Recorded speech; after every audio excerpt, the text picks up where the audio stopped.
Good morning, everybody. Welcome on in. Got a great little show for y'all today. So, today we have a financial consultation.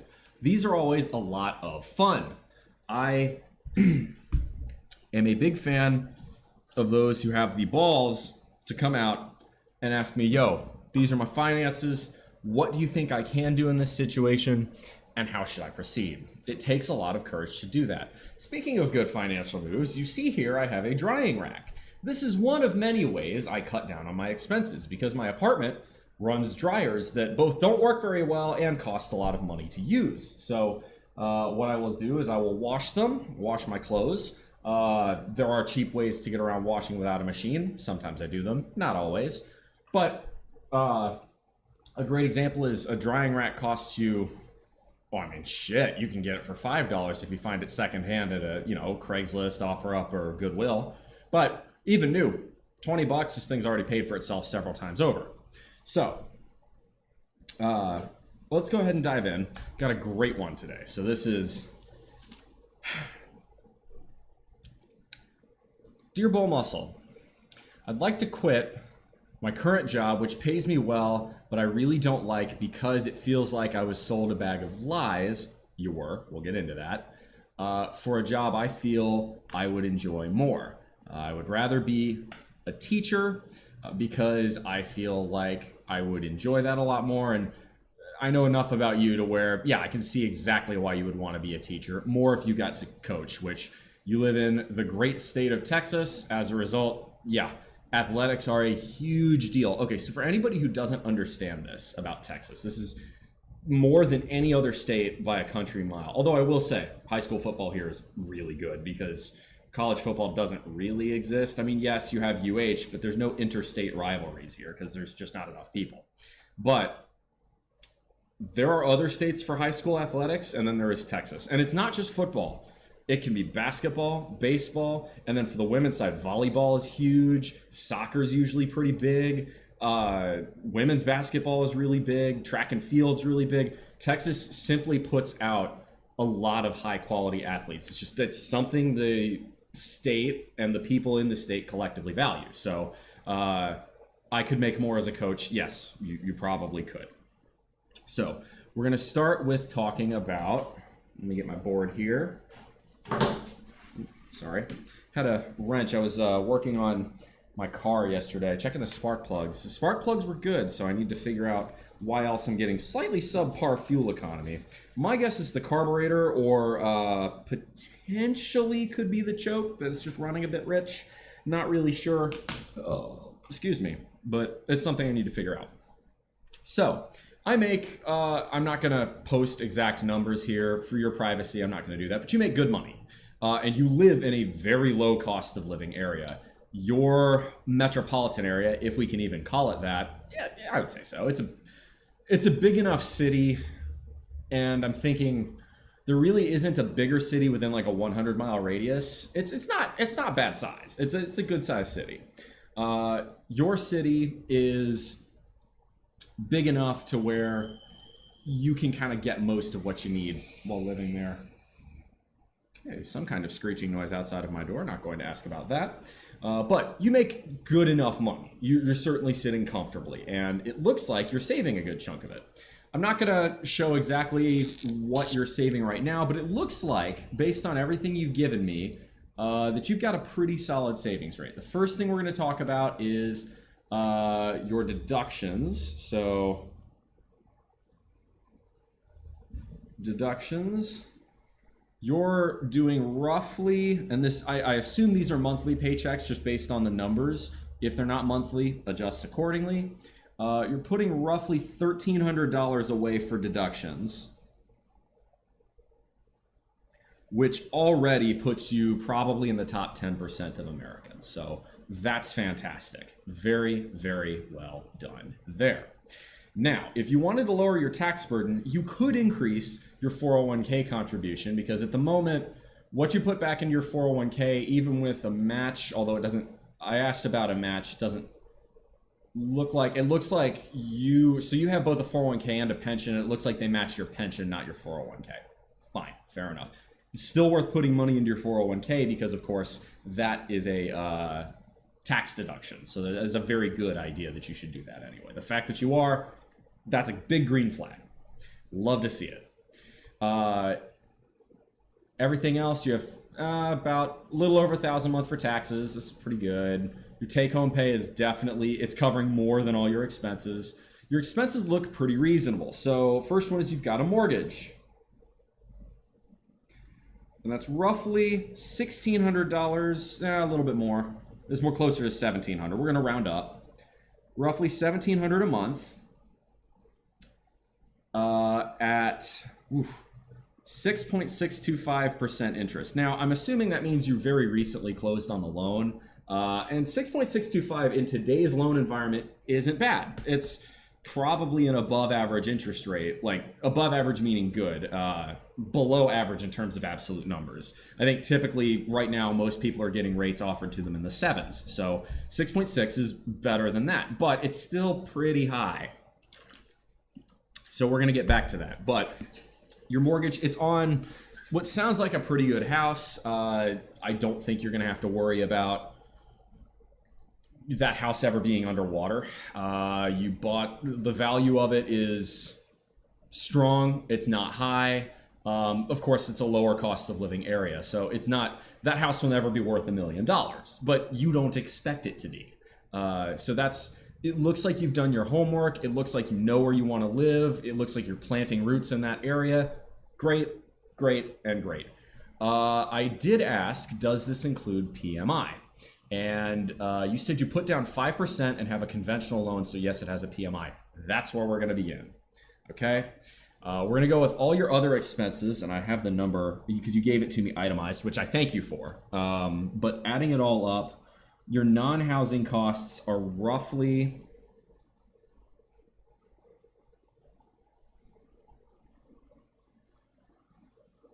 $3,000 a month.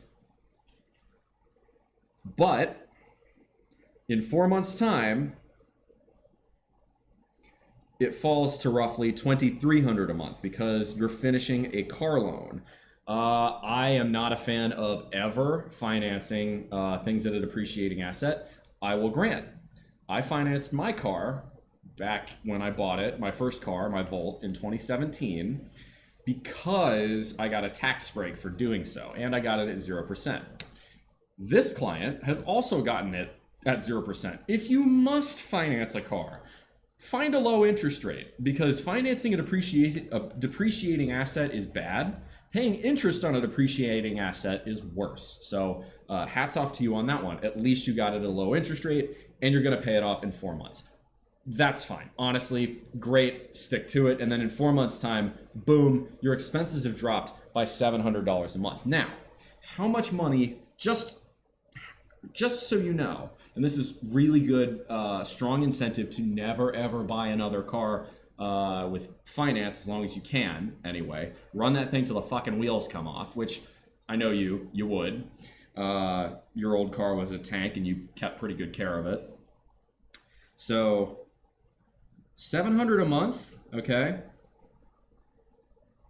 If you save that and invest that over the course of 10 years, all right?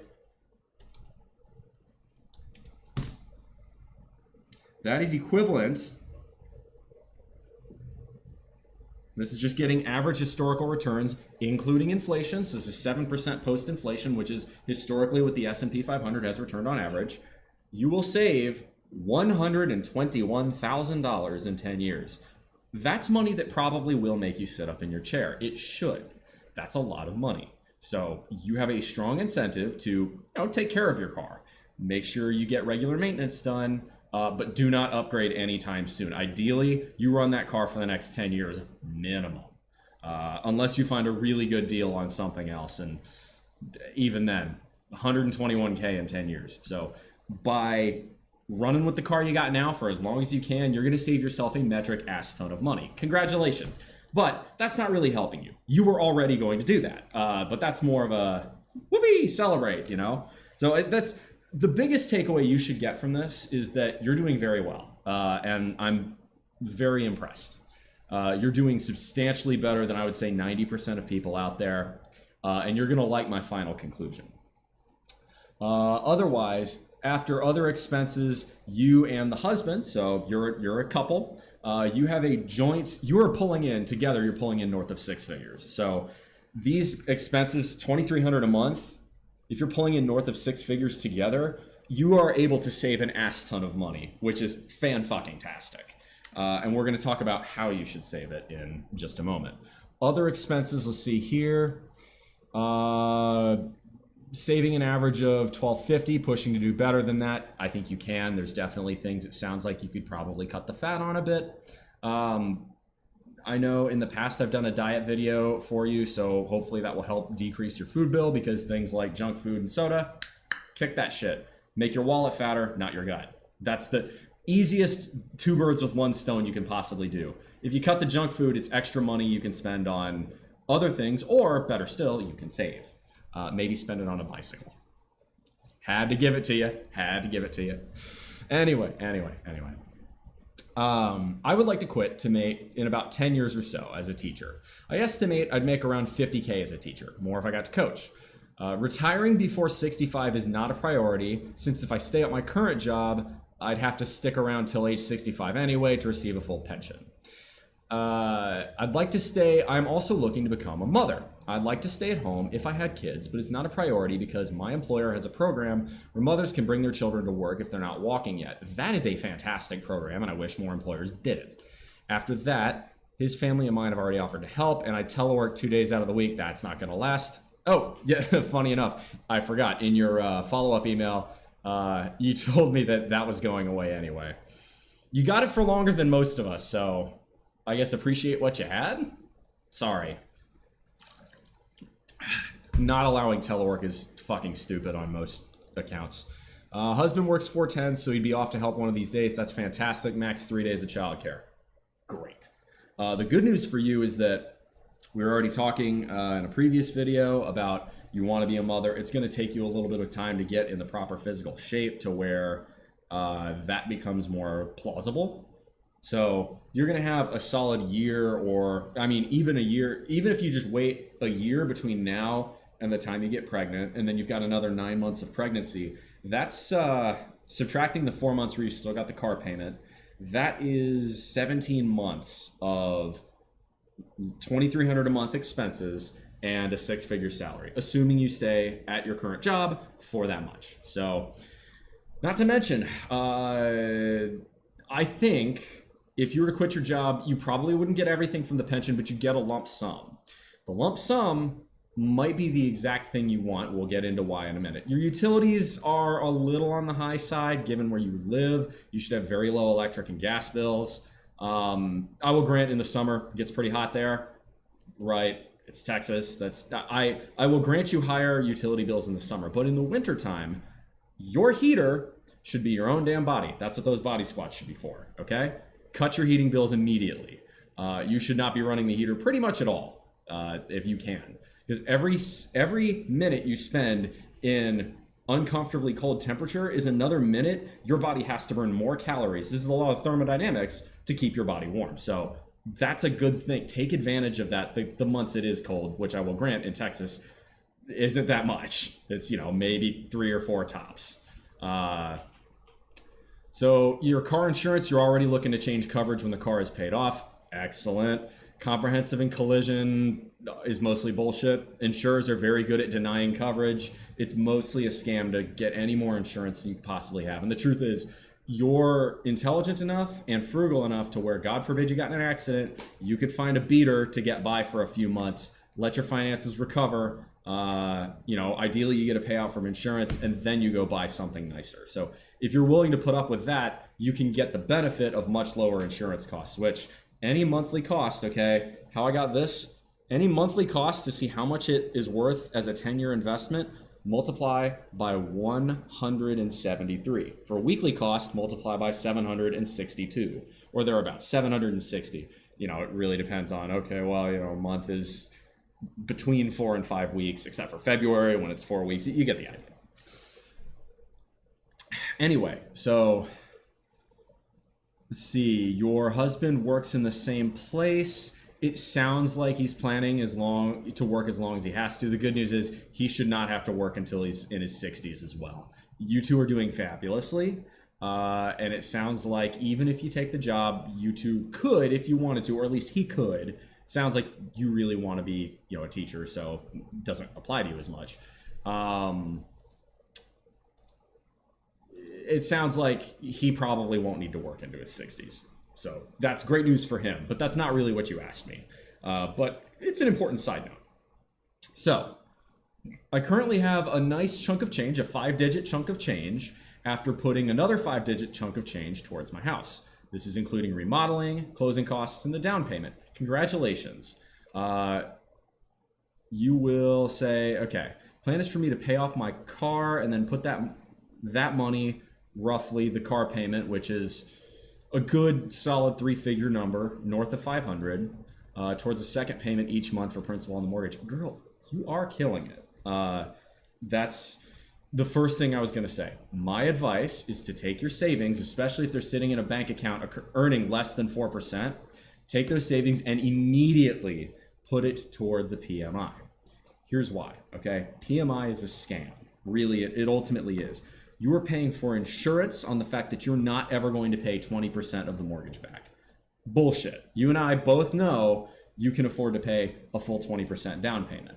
Frankly, I'm not really sure why you didn't put more than 5% down. I'm gonna make a guess that was a cash flow issue. Fine. I would say take more of your savings. They're not earning 6.625%. So just on the mortgage alone, ignoring PMI, okay? Every dollar you put in principal is earning 6.625% guaranteed when you put it in. So don't buy, what I would say is apart from your matches, right? So your employer match, that's worth doing. Putting into your 401k, that's a tax deduction, that's worth doing. Apart from those though, start hacking into this mortgage ASAP. If you can eliminate the PMI, even if that's just 100 a month, right? That's an additional 17 grand in 10 years that you wouldn't otherwise have to spend. So huge fan. If you've got extra money now, you say you're saving $1,250 a month, put that fucker into the mortgage immediately and get that PMI out of here. Afuera. All right. So that one, take a fucking chainsaw to your PMI. Use your savings if you have to. You're not going to lose your job in the next 4 months. That's worth doing. That is an immediate and obvious one to do. Get rid of that fucker. It builds equity in your house anyway, so it's not like you don't have the money. And God forbid, let's say you did have to go back and tap in. Let's say, God forbid, you lost your job and your husband somehow lost your job, which, come on, realistically, that's not going to happen. You could take out a HELOC on the existing capital you then put into your house's equity. So fucking get rid of that PMI immediately. Use your savings and get rid of it. Doing the math, you would need, a relatively low percentage of the house's value. For privacy's sake, I'm not going to say what the value is. Yeah, you could cover, you still have money to spare. Yeah, pay off the PMI immediately with your savings, and then, in 4 months' time, keep cranking on that mortgage. Because, again, this is 6.6% risk-free. There is no CD or bond out there that is a 6.6% risk-free guaranteed return on investment. Now, with stocks, you do get a return on investment superior to this, but this is risk-free, right?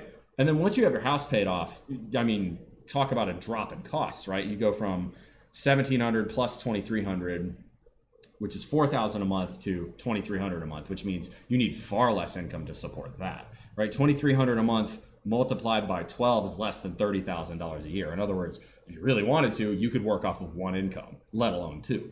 So my advice is pay off the PMI first. Plus, even once you do pay off the PMI, that's probably going to reduce your total mortgage payment to somewhere between, just taking a guess here, between $1,400 and $1,500, maybe $1,400 and $1,550, at least $100 a month.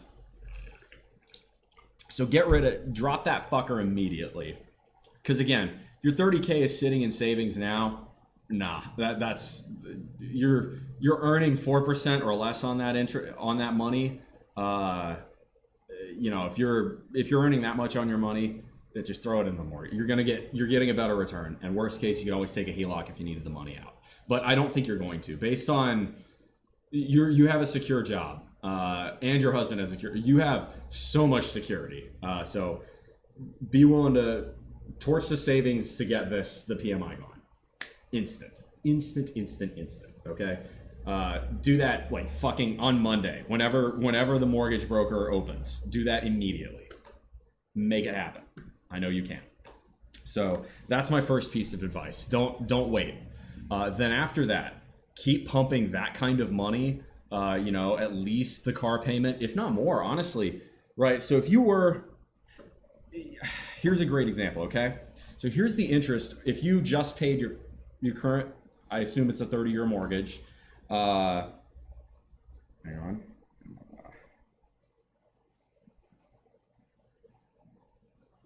If you paid this on a 30-year mortgage, you just paid the normal amount. So you're on the right track. You're saying you want to pump in extra in the mortgage. Excellent, but don't wait. Get rid of the PMI first.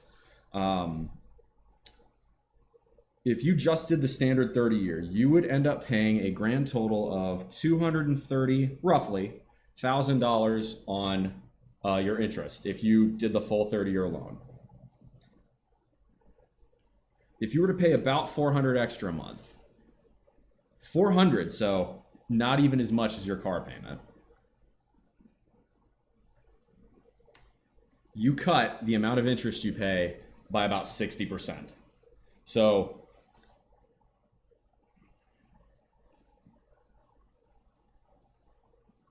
I would tell you that you're doing spectacularly well here. If you're going to put in north of 500, which is your current car payment, into your mortgage, I think that's a terrific idea. But get rid of that PMI first. That's money you're getting robbed. Stop allowing yourself to get robbed.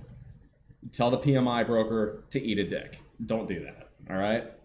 So don't pay PMI. That's anybody. And my honest to God advice is if you cannot pay 20% on a down payment, you cannot afford that house. You clearly have enough savings to where you could have put down 20%.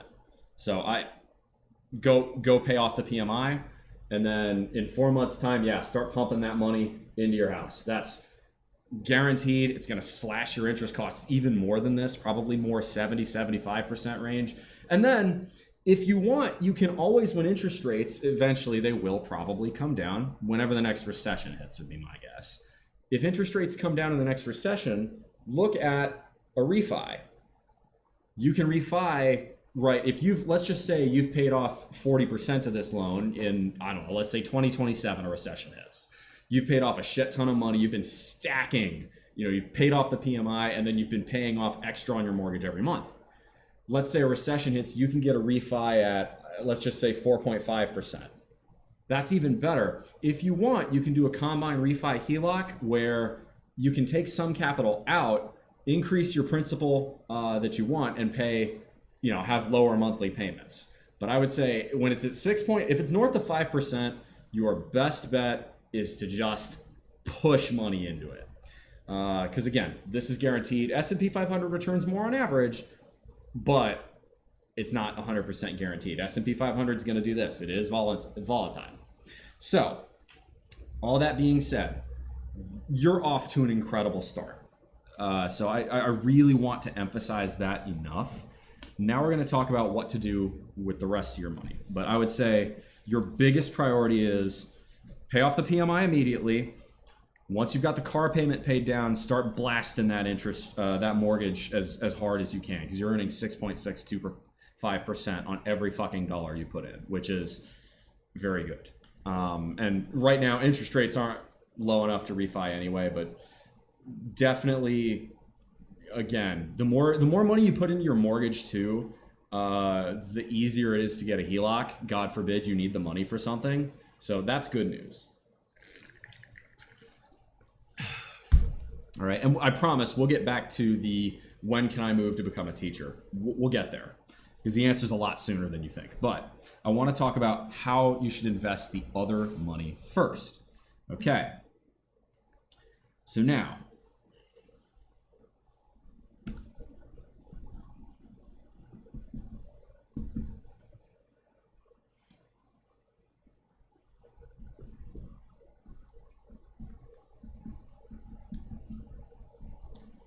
max your match. It sounds to me like you're already doing this. Make sure hubby is as well. Even if it means he can't put as much on the table, right? Any amount of free money from an employer, take it, right? It's a 401k match, an HSA match if you have a high deductible healthcare plan, which I will say, maybe don't go for an HDHP if you want to get pregnant and try and have a baby. But before that point, go for a high deductible plan. If you or your husband really only see the doctor once a year or once every 6 months for preventative reasons, check your local, check your employer's healthcare options. You're not going to be able to do this until November anyway, but just worth considering. Okay. Give me that pink smoothie recipe, Barrett. I will do that when I'm done here. But yes, I can give you that. Speaking of great recipes, that may be worth giving my client here as well, since you are looking for good weight loss, because I weighed in 3-4 pounds down today just because of all the fiber and because it was a low calorie shake. Really tasty too. Okay, so the first one, max your match. That applies to both you and the hubby. It sounds like you are. Make sure your hubby is as well, and smack him upside the head if he needs convincing. Tell him Bull Muscle said, you have the permission to smack him upside the head until he learns this is free money. Always take the free money. Okay. I assume you're already doing that, but I have to say it. Next up, all right. I was mentioning this. The HSA is triple tax deductible. So a high deductible healthcare plan, HDHP, is necessary to unlock or access an HSA. Next time come November, because I believe that's when the enrollment season comes around, take a look and say, okay, are we planning on having any major medical expenses the next year? Obviously, some are unplanned, but consider opening an HSA. The reason for the HSA, triple tax deductible, what does that mean? Well, when you put money into an HSA, it is tax deductible. When you take money out of an HSA for medical expenses, which is the only reason you should do so, it is tax deductible. And the triple tax benefit is when you turn 65. 59 and a half is 401k. When you turn 65, the HSA, because you have Medicare access at that point, the HSA then becomes a standard investment account. In other words, it acts as like an extra 401k if you don't touch the money in your HSA and you stay healthy, which based on how tenacious you are and how you're going to attack your weight to improve your health, you are going to be very healthy. So congratulations for that too, by the way. I'm very confident you are going to make the changes necessary because you're a driven, motivated person. So look into this. I'm not saying do it, right? I don't know your exact medical issues. If you have recurring medical needs, maybe this doesn't make sense. If the hubby has recurring medical needs, maybe this doesn't make sense, but maybe it does for one of you two. Consider it. Maybe go for it. It really depends on your situation. And those are details a bit too personal for the confines of this stream. But you can talk about it and do a little bit of research there. Again, you're smart. You know what you're doing. So that's number 2. Number 3. All right. We've already talked about paying down your mortgage. You're getting a good return on that. And then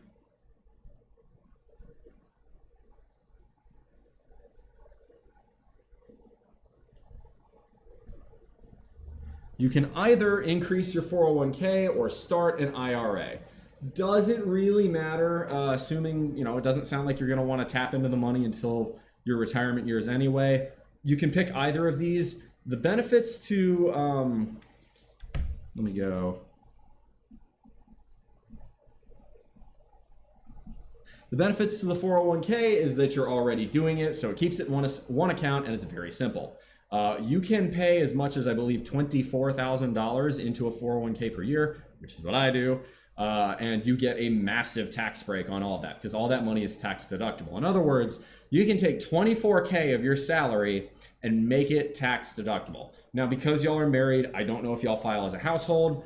That will change the equation a bit, but if you're married filing separately, that applies. The other thing you can do is start an IRA.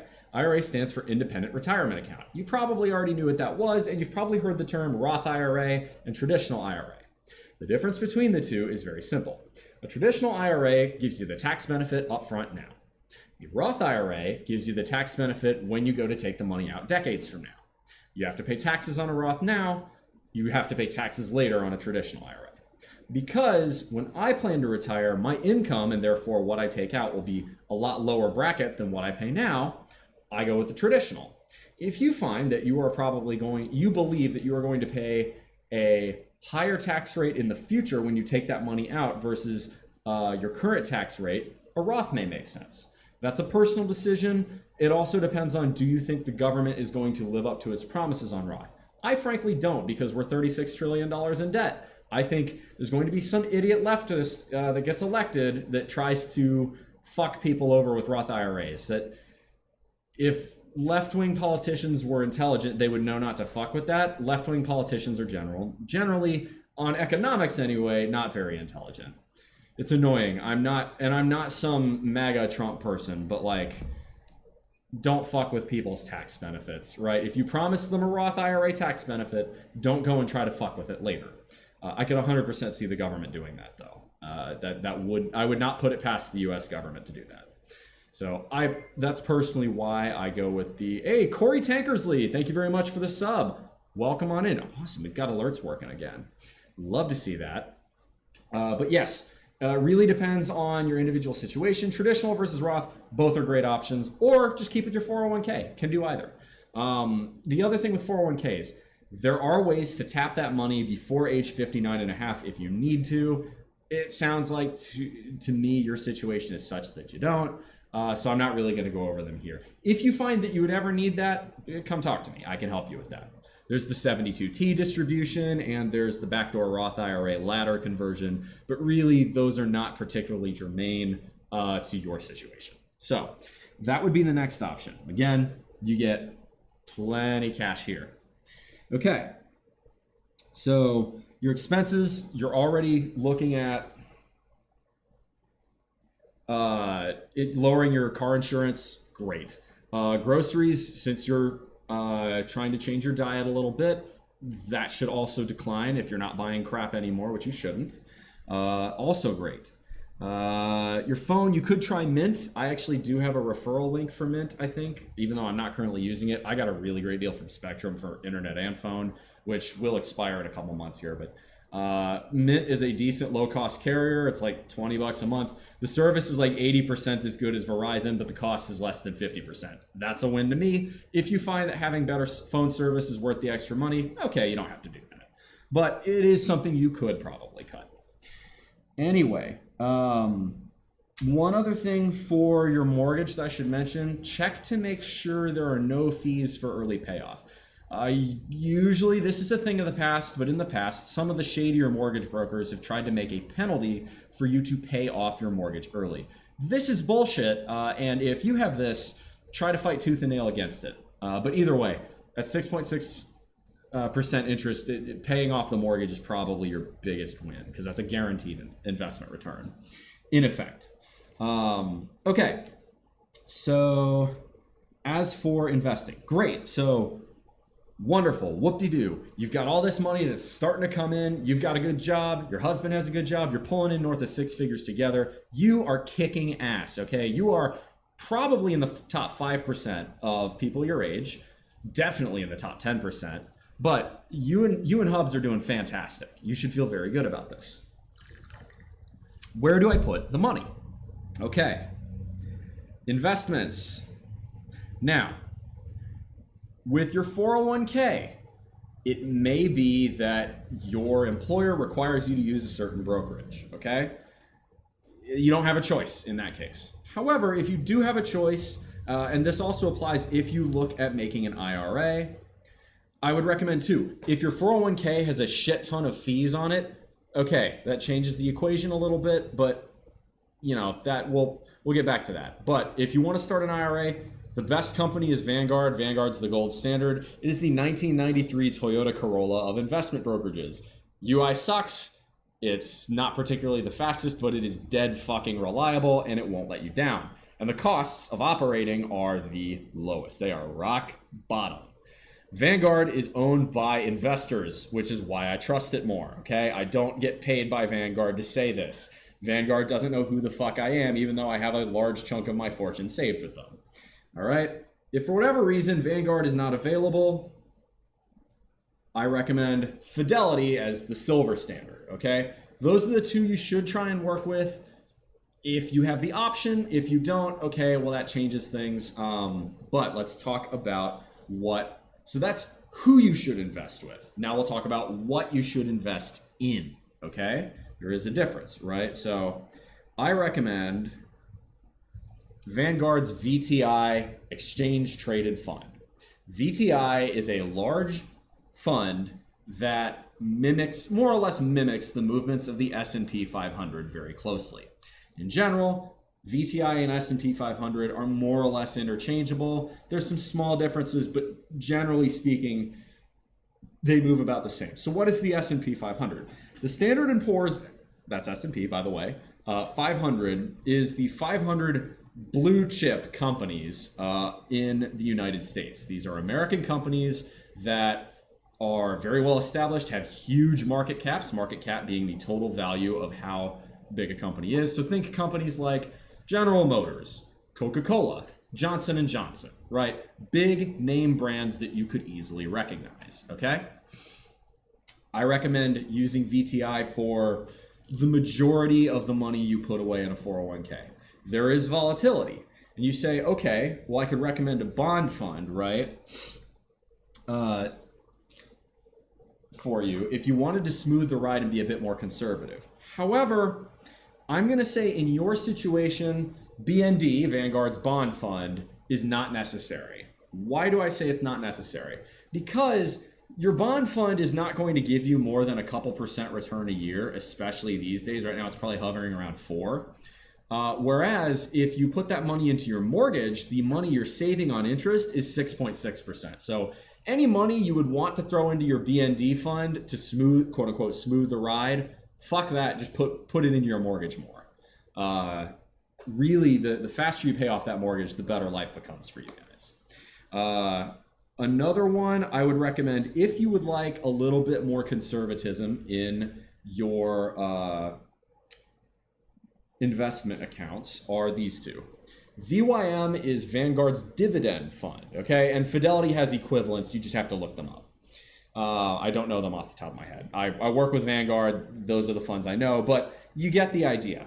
VYM is similar to VTI, however, it has a higher percentage. So an exchange traded fund is a fund that has large chunks of a bunch of different companies. So instead of, say, owning this many shares of GM and this many shares of Google and this many shares of Berkshire Hathaway and this many shares of Johnson & Johnson and Coca-Cola and whatever, blah, blah, blah, VTI does it all for you. Same with VYM.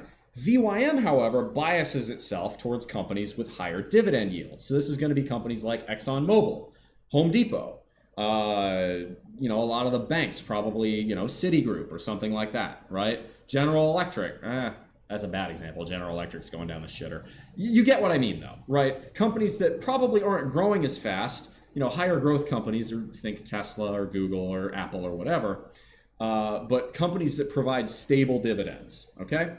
Now the third one, VXUS. VXUS is basically VTI for non-US based companies. So if you say, I'd like a little international exposure, VXUS is an excellent fund to go with, okay? VXUS is going to have companies like Siemens, companies like Toyota, companies like Honda, right? Companies like Rolls-Royce, British Aerospace, Alstom. You get the idea. VWO, if you want to look into emerging markets, but with China and India, it's a little bit riskier. I think you're a little bit more conservative minded than that, so I'd stick with VXUS. Now, all of these funds, including BND, have one thing in common.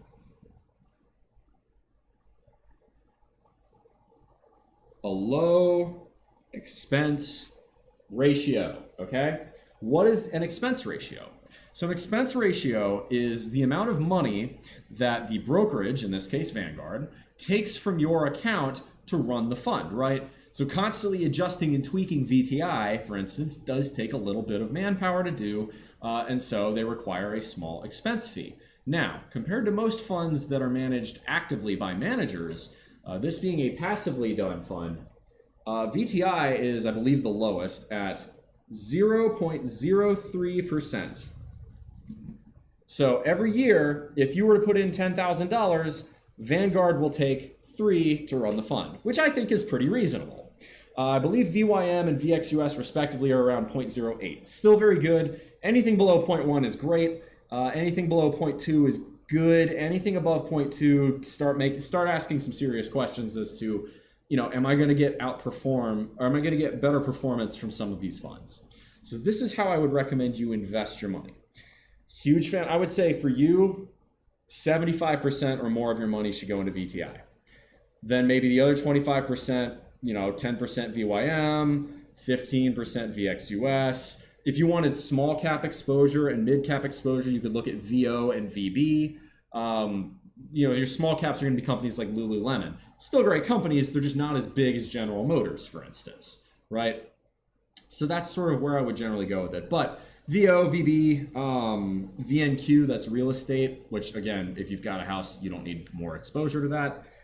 In general, I would say for you, keep it simple, go VTI. If you really feel the need to diversify, VYM, VXUS. VYM to be more conservative, VXUS if you want to get international. That is mostly it for how to invest. What else? There was one other thing I wanted to need some water. I'm thirsty.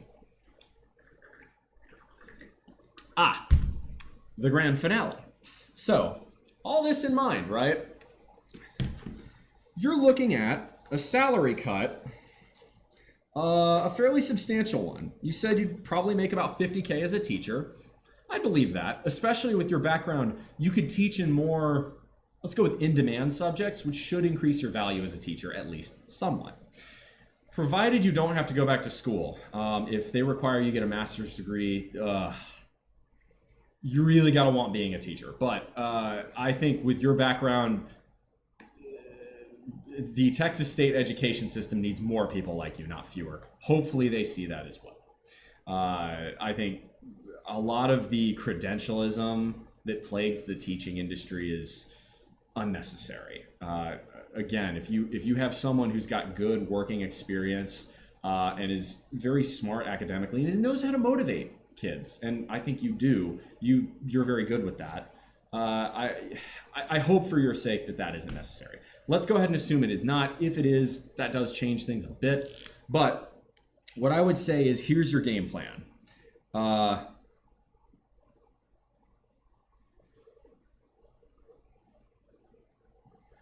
First 4 months, okay, you got to carry on. You still have the car payment, get that knocked out. You still have the PMI, get that knocked out. You can let your savings recover a little bit after that. But again, every cent you put into that mortgage is earning 6.6% guaranteed. That's fantastic. Definitely strongly recommend going that route. Okay, so next 4 months, carry on. I would say beyond that point, once your expenses drop down, so your expenses, once you've paid off the car, presumably you knock your insurance down a little bit, you've gotten rid of your PMI, and you're stacking money towards your interest. Your interest payment, minimum payment you must make on your mortgage comes down a little bit too, because there's no PMI there. That's going to put your expenses somewhere around the $3,700 to $3,800 a month range. In other words, it's pretty good, honestly. For a couple, that's great. Y'all are doing very well. Could you cut down further from there? Sure. Is it necessary? No. Now, once you have a kid, yes, this number will go up, but there are ways to raise a child cheaply. A child requires your time more than any other thing. There's a lot of BS out there about, I need to send my child to a private preschool so that way they get talked to in Chinese for 5 minutes. Like, you don't need that. You don't need that. You didn't have that growing up. You know that. I don't need to tell you this. You grew up from a common sense middle class family, and you had a common sense middle class childhood and you turned out great. So I don't think you're going to be subject to Ivy League preschooler syndrome. I think that's one I can safely say you're going to avoid, but avoid it, okay? Estimating, I would say, assuming child comes out with no major medical issues, throw a couple $100 a month on for that. I think 4,000, especially if you can breastfeed, right? You're willing to use maybe cloth diapers or, keep expenses to a minimum. You probably won't be going out as much when the baby is here for the first few years. So 4,000 a month before the kid goes off to kindergarten. So 4,000 a month is about $48,000 a year. Your hubby's salary is probably going to stay the same, if not increase slowly over the years based on where your employer is. So the good news is, in theory, you could stay home entirely and y'all would be okay. You'd probably not be making as much progress on your finances as you needed to. But the other thing is, right, if your pension cashes out as a lump sum, you can throw that money straight into your mortgage. You may be in the ballpark of paying off your mortgage at 10 years. If you're able to do that, right, that drops your expenses all the way down to $2,300 a month. $2,300 a month, right, that you can cover with one $50,000 job, let alone your husband's. So the good news is, I would say beyond 4 months, carry on. And then I think have the baby on your current employer's dime, because it sounds like you want to do that. And if you don't, I'll give you a set time frame, assuming maybe you change your mind or you want to adopt or whatever. But have the baby on your current employer's dime, assuming the healthcare plan is good. If it isn't, shit, girl, you could change your job now. I wouldn't recommend it. I'd say, maybe a year from now when you've put a little bit more money into your mortgage, but you could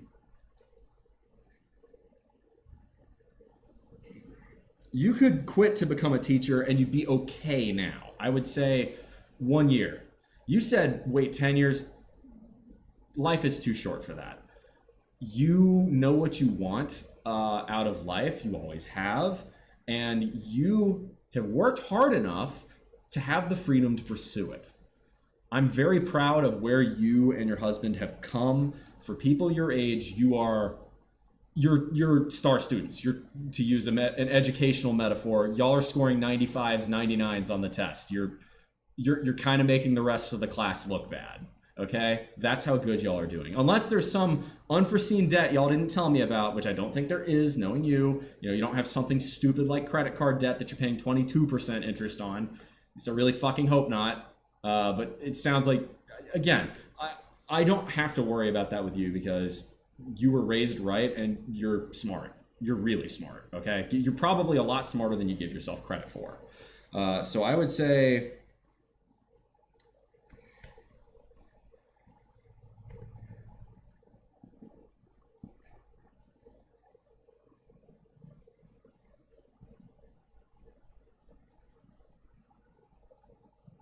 if you have the baby and you get maternal leave, take advantage of that shit, obviously. But then after that, once things are a little bit more stable with the baby, yeah, go become a teacher. Based on where you live, you shouldn't have to change your house or anything like that. You could if you wanted to, and depending on what the economy looks like at the time, you may or may not. But there's usually a pretty good demand for teachers, especially teachers.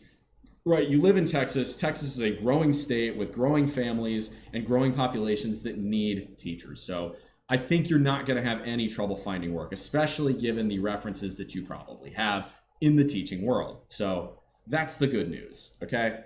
I would say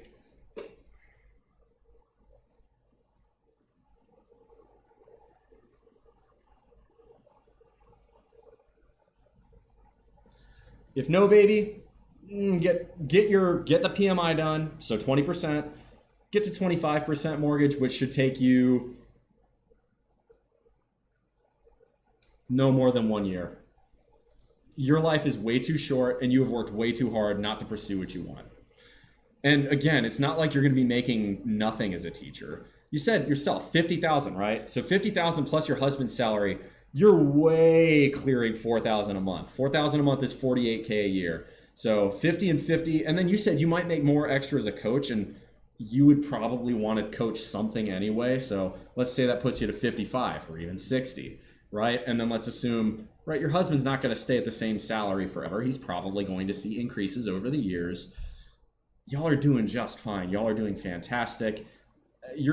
I sympathize a lot with you here, because I was promised the same thing out in the field I was given, and I feel like I got lied to a little bit. I think the hardest engineering work I ever did was in college, senior year of college, doing Formula SAE. And based on your field, it sounds like you have not been challenged in your job at all, and it bores you. And you're at the point where you're not even talking about retirement or not working for a while. You just want to work at a job that's a slightly lower salary. Fam, you can fucking do that now. I'd say give it a year just so you can dig out of the PMI and get a lot more equity down in your house, because that is a fair amount of debt at a subpar interest rate.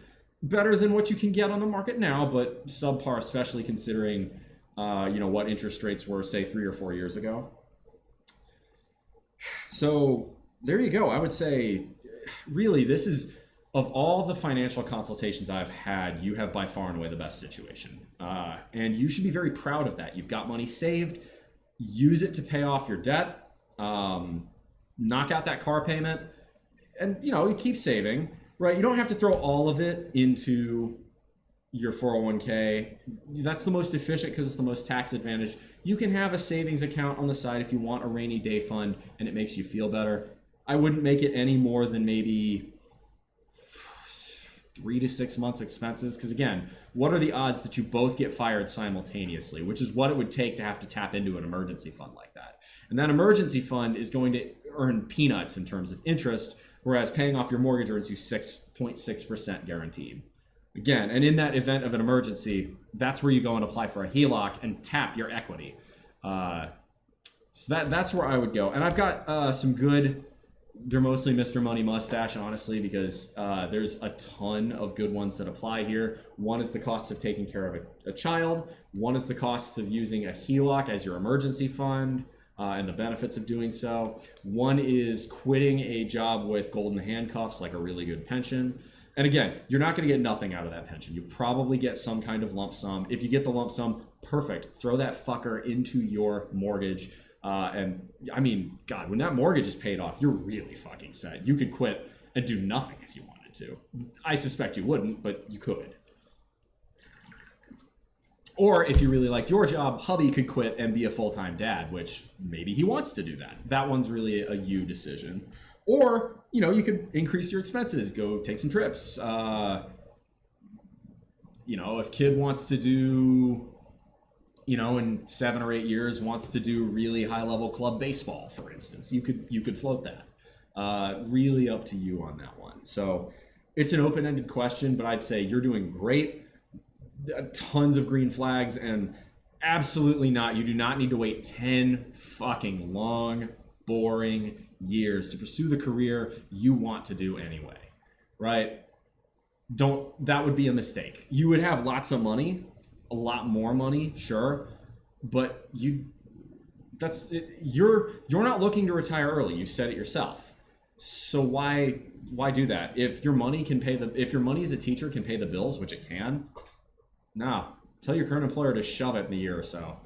But there you go. That's my advice. Carry on for the next 4 months. Get that car payment down. Get that PMI paid off immediately.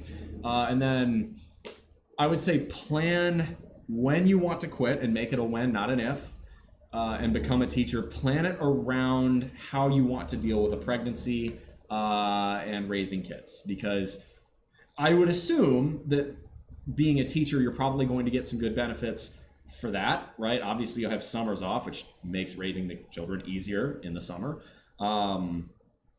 But, you may not have the same bring a kid to work kind of policy that your current employer does. Maybe you do. Well, probably not with a baby, but you get the idea. Those are qualitative things that really, you can make personal decisions on. And you've done the correct hard work financially to allow yourself this choice. Pursue your dreams, okay? It's very rare that I get to say make less money, but you've earned it. You have my blessing. Make less money. Congratulations. Genuinely, round of applause. You and Hubs are doing fan-fucking-tastic. I would say you have more to work on with the diet and exercise side of your life than you do with the finances. Your finances are stellar relative to most people right now. So very, very proud of you. You've done very well. Is there anything else? I'm gonna just look at my notes to make sure there wasn't anything I was looking at. You do have one other thing I would recommend considering to cut on. You don't have to, but you have $100 a month for Wi-Fi. Okay, that's fine. Streaming, you $74 for multiple subscriptions. My challenge to you, if you want a little frugality challenge, because it makes you a better person, more like Renaissance man-ish or Renaissance woman-ish, cut one subscription, not all of them, just one, and use the time you would spend on that subscription to go to your local library and start reading books again. I have started doing this, started working on how to dance too, like tango lessons. I have read a lot of good literature at the library, and the library is free. And the thing with the library is, the more people use it, the less likely politicians go to cut it. So support your local library, folks. That's really good advice. It's free entertainment, and you can feel good for using it, as opposed to vegetating in front of the TV using 4 different services or 3 different services instead of 3 or 2. I'm not saying get rid of all of them. I'm saying realistically, there's probably one you could cut. And if you develop a love for the library, so too will your kids. And the best way to start your kids off on the right foot, I'm convinced of this, is what my parents did for me and my brothers, was read to them early. Develop a love of reading, and it unlocks so many benefits. But I don't think I need to tell you how to parent. Should you want it, you're going to be a fantastic mother. You're going to be a fantastic teacher. I already know you are going to have no problems getting exactly what you want out of the rest of your career. So I hope this video helped you. I really loved having these 2 consultations, because there's a lot of green flags I don't normally get to see. Normally I have to sit here and say, don't finance a depreciating asset at 12% interest, or don't have credit card debt, or other shit like that. With you, I don't have to worry about that. You've done the intelligent stuff. So just absolutely top notch. That's going to be it for this video. So consultations, if you guys would like a consultation, and it can be about personal finance, it can be about diet, it can be about exercise, it can be about philosophy, dating if you wanted it to be. Really ask me anything, but askmoremuscle@gmail.com. So for those of you, some of you ask me, hey, why can't I just ask a question in YouTube and then you make a video, YouTube comments, and you make a video about it? It's because advice given freely without any cost is easily discarded. I used to give advice out for free, and now what I realized is people would ignore it, and that would piss me off because I feel like I wasted my time. When I make you email me, it introduces a small cost of just a little bit of your time to sit down, think, and formulate a coherent question, give me some useful background information, right? Because I write down pages of shit, right? I do that because I want to give you quality advice. But I can't, it's garbage in, garbage out. If you say, hey bro, I'm 350 pounds and I've never lifted a dumbbell in my life, how do I get jacked? Well, the answer I'm going to say is, if that's all you give me is put down the fork, hit the gym, and run in a calorie deficit. But that's all I can tell you, right? If let's say you've got a hang up about something, or you've got a fear about something, or you've got a previous injury that maybe you can't do certain workouts. Those are all details I have to have, and having those in a YouTube comment or in a Discord email, DM, or in a Instagram DM, it's impossible to organize and keep track of everything. So that's why the emails work. I can write it all down and come up with something much more coherent. That's why I insist on it. And again, it makes you think about it. And because you've thought about it, you've spent time on it, you're more likely to follow through on the advice. It's the same reason I either charge or ask you to plug my channel. I don't, as I've said, I do not run ads on this channel, okay? If y'all are getting ads, let me know, because that shouldn't be happening. I deliberately turn off all ads. I do that because I want this to be a place we can sit down, learn, relax. You don't have to be bombarded by the constant stream of thousands of ads you see every fucking day. I want you to come in here and enjoy this, have a good time. It's like the reason Mr. Rogers' Neighborhood was kind of low production value. It's unstimulating, and that's kind of the point. It makes you focus. It allows you to not be bombarded by the constant stream of bullshit that the world throws at you. So because of that, though, the algorithm isn't ever going to pump me. I rely on word of mouth. So if you found this video useful, like, comment, subscribe, of course, but also tell your friends. Word of mouth is how this moves. If you'd like more content, take a look at my Discord channel. A lot of times I'll be hanging out there Friday nights, Saturday nights. As for the rest of today, I might make a Pokemon stream later. Really kind of depends. I will be doing one tomorrow morning, roughly, normal time, 9 a.m. Hawaiian. I know it was a little bit late today. I had something else come up that I needed to address. With regards to the stream times, 9 a.m. Hawaiian is 9 a.m. Hawaiian. We do not practice daylight savings time here. So what has been 9 a.m. Hawaiian was 2 p.m. Eastern. Now it's going to be 3 p.m. Eastern, 2 p.m. Central, 1 p.m. Mountain, and noon Pacific. That is noon Pacific daylight time, okay? Hawaii does not do daylight savings time because why would we need to? It doesn't make sense here. The winter and summer, it's like 2 hours tops difference of daylight, so there's no reason for us to do it. But that's going to be it for this one. Barrett asking me for the pink smoothie recipe. Okay, I have it on my Discord, so you can go and look at the recipe there, but I'll write it down for you. Happy to do that for a commenter. So this is Bulls Skincare Smoothie. Now, what does this require in terms of tools? Well, you need a blender. It's a smoothie. What did you expect? Other than that, you need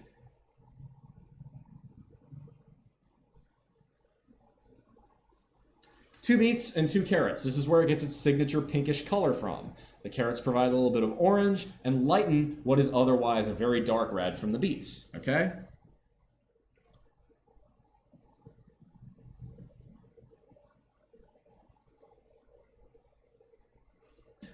One can of pineapple. You can also use fresh. It really depends on where you live. But I know for a lot of you, fresh pineapple isn't so easy to find. So a can of pineapple will do just fine. Get the can in juice. Do not get it in syrup. It's already going to be sweet enough from the beets, okay? This is enough for the base. And then add ice and water, right, to make it a, you can add ice and water to make it a little bit more of a smoothie style consistency. If you just use these items and you don't throw in a little bit of liquid, it's gonna be very chunky. So a little bit of ice and water, you can write however much texture you want, you can determine. This is the base. Now, if you wanna do what I do, which is add some protein to it. So we're gonna call this optional.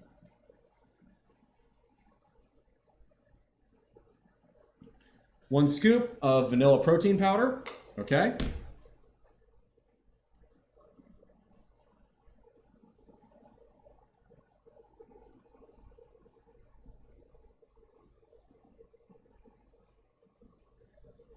One scoop of skim milk powder. Now, skim milk powder is something I use here because I don't like paying $8 a gallon for milk.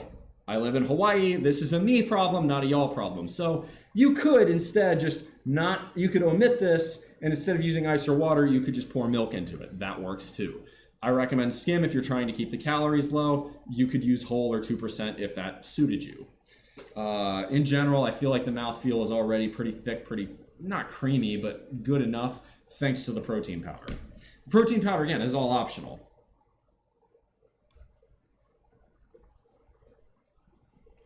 Then the final thing is probably something, oh my God, my legs. I will grant you probably don't have access to this last one, but you could add it if you wanted to. This is Lihing Mui powder. It's kind of a Hawaii thing. It tastes like licorice and plum. It's really tasty. It's also very sweet, so be careful. This stuff can get pretty sweet.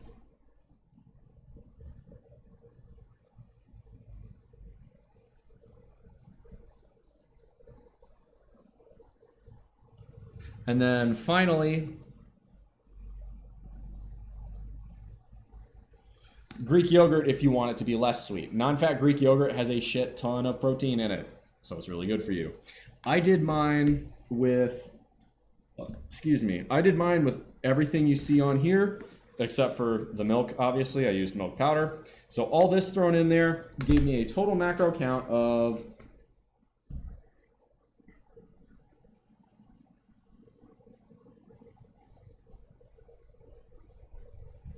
740 calories, 57 grams of protein, which is a pretty good macro balance, especially considering how many micronutrients you're getting from the beets and carrots. So why is this a skincare smoothie? Beetroot and carrot are very, very good for your skin. Apart from having vitamin A, which is also very good for your eyes, which out here in the very sun-intense land of Hawaii is necessary. Beets and carrots are very, very good for your skin. They darken the skin tone a bit because, right, beets are, it's all that red, all that orange from the carrots. But they, in general, beets and carrots just really make your skin glow. Maybe y'all can tell the difference. Maybe you can't, but I had that last night. This is a trick. Beets and carrots are used by runway models a lot. My modeling director told me eat a lot of those before shows. The other thing this will do, by the way, is it will clean you the fuck out. Raw beets and raw carrots have a lot of fiber. You will have a good effect on the toilet. I'll put it that way.